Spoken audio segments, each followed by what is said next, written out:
didn't come into Florida for years. Literally, I would say, back in the spring days, were coming down. And then, I'm going to be real honest, when Miami Vice came on, that was the first time I came to Miami Beach, because we'd been coming to Fort Lauderdale, and then when Miami Vice came, it was sort of like Coconut Grove.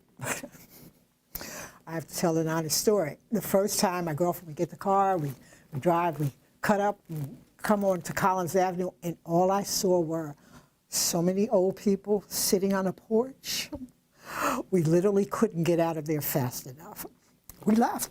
We just kept driving straight up Collins Avenue and said, let's go to Fort Lauderdale, because I had no concept. You know, Miami Vice made it look a little bit different than the reality at that time, because this was really early, you know, mid-'80s part before the transition of Miami Beach.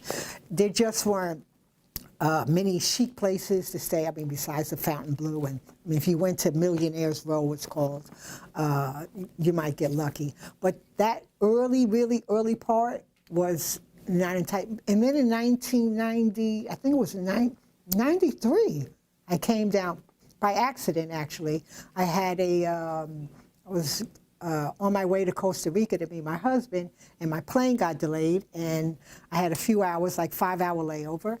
And I only had 2 numbers, because my friends from New York started to move to Miami Beach. This is what happened. All the New Yorkers were in New York, and all of a sudden the buzz in New York was Miami Beach, Miami Beach. And I thought, okay, what's going on? Now remember, this is post Miami Vice, so I wasn't sure, but really it was about the modeling part of the business. Everybody, the photographers were coming down, the models were coming down. This is even just before Versace bought his place. So things were just picking up rather quickly. But there was a buzz in the New York scene with a certain group of people that everybody was moving. So when I got stuck, I went to visit a friend, and lo and behold, I was having Joe Stone Crab, which I never heard of. And I thought, okay, I could do this. And it was that easy. It was that simple. I decided to come back and like spend a week to see if I could move my business here. That was the most important thing. Could I really relocate what I was doing down here? I mean, everything was growing, but was it fast enough? Because the salaries are completely different. The pay scale was completely different from here to New York City, but the cost of living was low.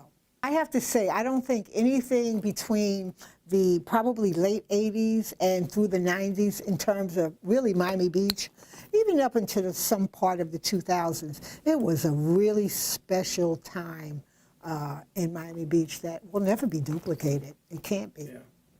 It was like going to Studio 54. If you weren't there in 77 and 79, sorry, you will never, ever get that recreation. It was just not going to happen.